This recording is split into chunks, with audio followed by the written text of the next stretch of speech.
Good morning dear students.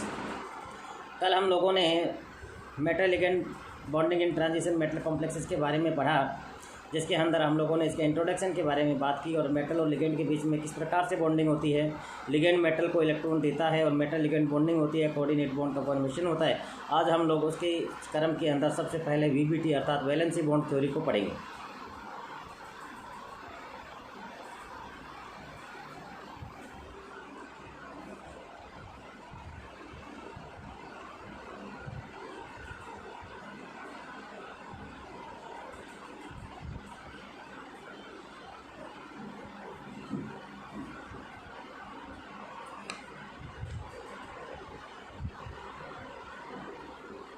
Valency bond theory.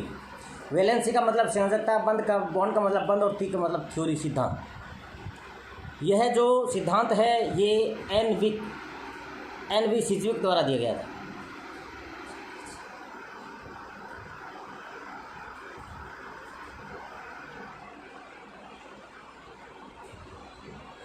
सिज्विक द्वारा दिया गया।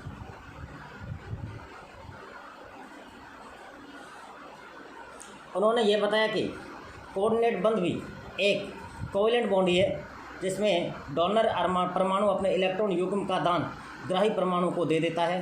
पोलिंग ने इस विचार को उपसय संयोजक यौगिकों पर लागू करते हुए सुझाव दिया कि इन यौगिकों में प्रत्येक लिगेंड अपने एक परमाणु के माध्यम से एक युग्म का दान करता है, जिसे ग्रहण करने के लिए केंद्रीय धातु परमाणु या आयन अपने पास से एक रिक्त कक्षक उपलब्ध कराता है। इस प्रकार पोलिंग यह समझा सके कि एक धातु परमाणु की सामान्य संयोजकता कम होने के उपरांत वह बहुत से लिगेंडों से बंध बनाते हुए संकुलों का क्रम निर्माण करता है। VBT है यह सिद्धांत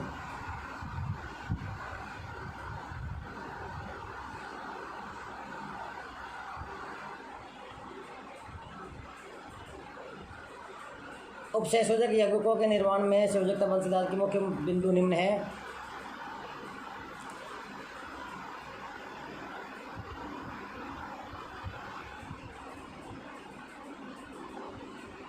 नंबर 1, केंद्रीय धातु परमाणु या आयन द्वारा लिगेंड की कुल संख्या के जितने रिक्त परमाणु कक्षक उपलब्ध कराए जाते हैं, इस संख्या को धातु के कोऑर्डिनेशन नंबर कहते हैं।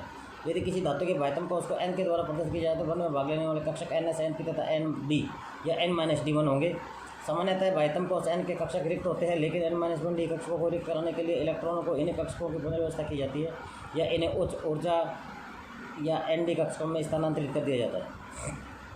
ये रिक्त कक्षक संकरित होकर बंदी कक्षकों के नए समूह का निर्माण करते हैं, जिनकी एक निश्चित दिशात्मक विशेषता पाई जाती है। संकुल में पाए जाने वाले कुछ सामान्य संकरण D2sp3, DsP3, DsP2, sp3, sp3d2, sp2 और sp। संकरण कक्षकों के संकरण संबंधी दिशात्मक तथा संकुलों की ज्यामिति से ही होता है। अब जैसे सामान्य संख्या 6 है तो संकरण कौन कौन से हो सकते हैं? संकरण हो सकते हैं D2sp3 या sp3d2, और जो इसकी ज्यामिति है वो होती है अष्टफलकीय। यदि सामान्य संख्या 5 है तो DsP3 या sp3d, इसकी जो आकृति या ज्यामिति होती है त्रिभुजीय द्विपिरामिडी। यदि सामान्य संख्या 4 है तो संकरण DsP2 होता है और ज्यामिति इसकी वर्गाकार होती है। सामान्य संख्या 4 और होती है तो sp3 भी हो सकता है, लेकिन ज्यामिति अब की बार इसकी चतुष्फलकीय होगी। यदि 3 है तो sp2 ज्यामिति त्रिभुजीय और 2 है तो sp ज्यामिति एक रेखीय या रेखीय कहते हैं। धातु के इन रिक्त कक्षकों तथा लिगेंडों के दाता परमाणु के इलेक्ट्रॉन युग्मों से भरे हुए कक्षकों के अति अपन सिग्मा बंधों का निर्माण होता है।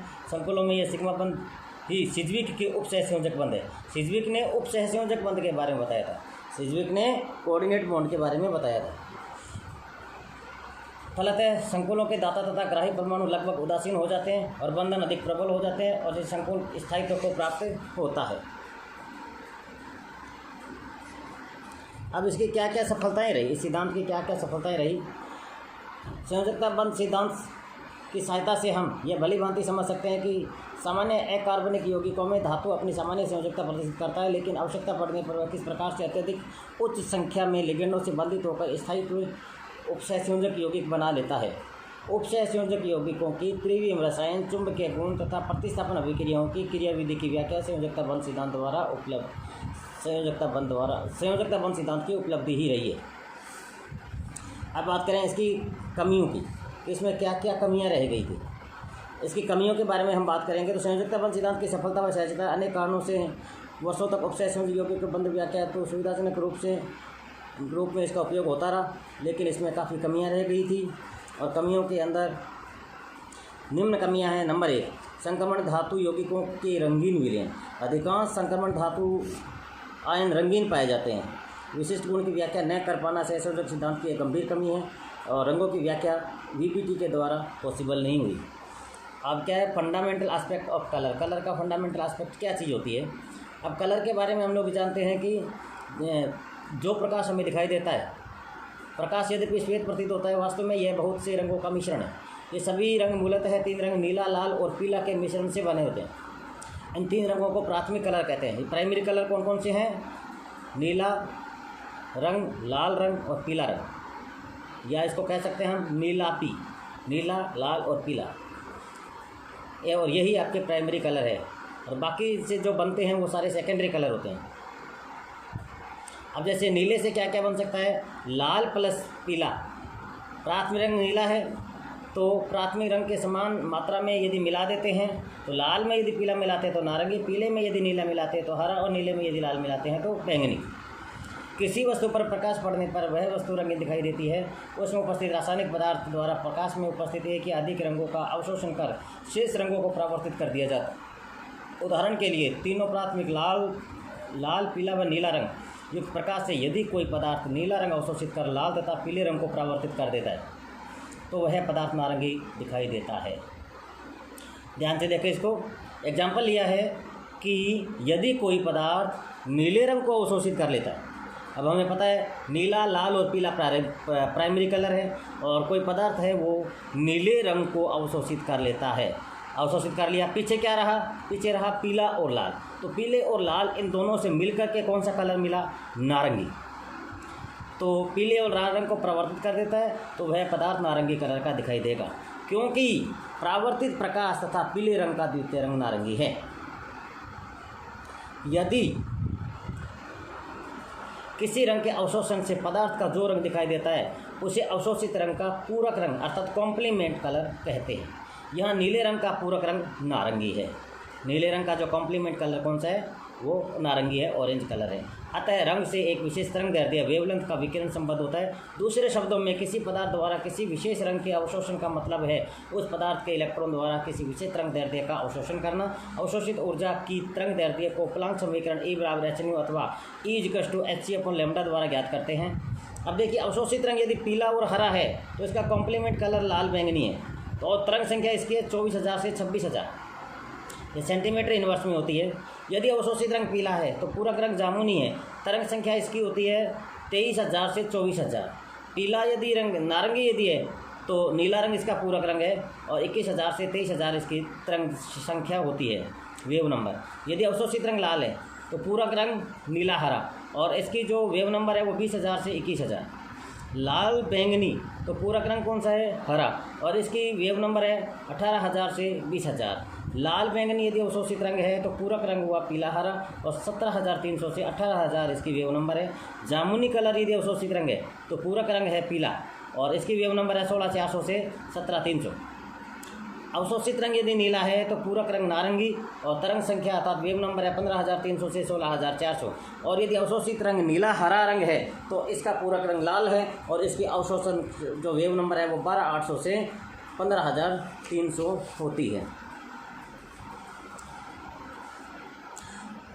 अब हम ये जानते हैं कि इलेक्ट्रॉन द्वारा किसी विकिरण अवशोषित से आए ऊर्जा के विकिरणों पर विचार करें। माना कि किसी इलेक्ट्रॉन की आरंभिक ऊर्जा क्या है? E1 है और इस पर प्रकाश पड़ने पर ये न्यू आवृत्ति का विकिरण अवशोषित करता है तो इसकी ऊर्जा E2 हो जाती है। तो क्या हो जाता है?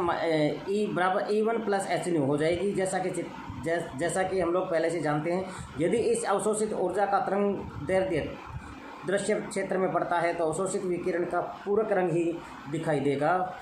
यदि उच्चतर ऊर्जा स्तर में रिक्त स्थान की अनुपलब्धता या अन्य किसी कारण से विकिरण का अवशोषण नहीं हो सके तो पदार्थ रंगहीन होगा।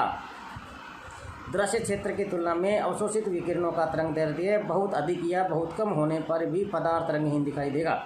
इस प्रकार संक्रमण धातुओं के यौगिकों के विलयनों के रंगों की व्याख्या के लिए उनमें संक्रमण द्विकक्षकों की अधिक ऊर्जा के ऐसे रिक्त कक्षकों की उपस्थिति आवश्यक है जिनका ऊर्जा अंतर दृश्य क्षेत्र में पड़ता हो। वीबीटी उपयुक्त ऊर्जा अंतर वाले उच्चतर ऊर्जा स्तर या प्रावधान नहीं होने के कारण उपसंयोजक यौगिकों में रंगों की व्याख्या नहीं कर सका। और भी इसके आगे काफ़ी कुछ है जिनके बारे में वीबीटी नहीं बता पाया। एब्जॉर्प्शन स्पेक्ट्रा को वीबीटी नहीं बता पाया। प्रत्येक यौगिक के लिए यह अवशोषण एक विशेष तरंगदैर्ध्य पे ही होता है। दूसरे शब्दों में हम किसी संक्रमण धातु के विभिन्न लिगेंडों से निर्मित यौगिकों में विकिरणों का अवशोषण भी भिन्न भिन्न तरंगदैर्ध्यों पर होगा, जिसके फलस्वरूप उनके रंग भी भिन्न भिन्न होंगे। यह तभी संभव है जब किसी यौगिक में निम्नतर तथा उच्चतर ऊर्जा स्तरों की ऊर्जा का मान निश्चित हो। किसी धातु आयन द्वारा भिन्न भिन्न लिगेंडों के साथ बंध बनाने से ये ऊर्जा के मान परिवर्तित हो सके।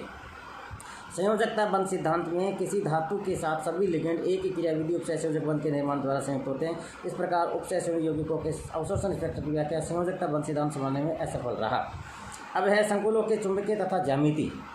अब संकुलों में ज्यामिति और चुंबकीय गुणों के बारे में हम लोग जानते हैं। टेट्रासाइनोनिकल का एक कॉम्प्लेक्स है।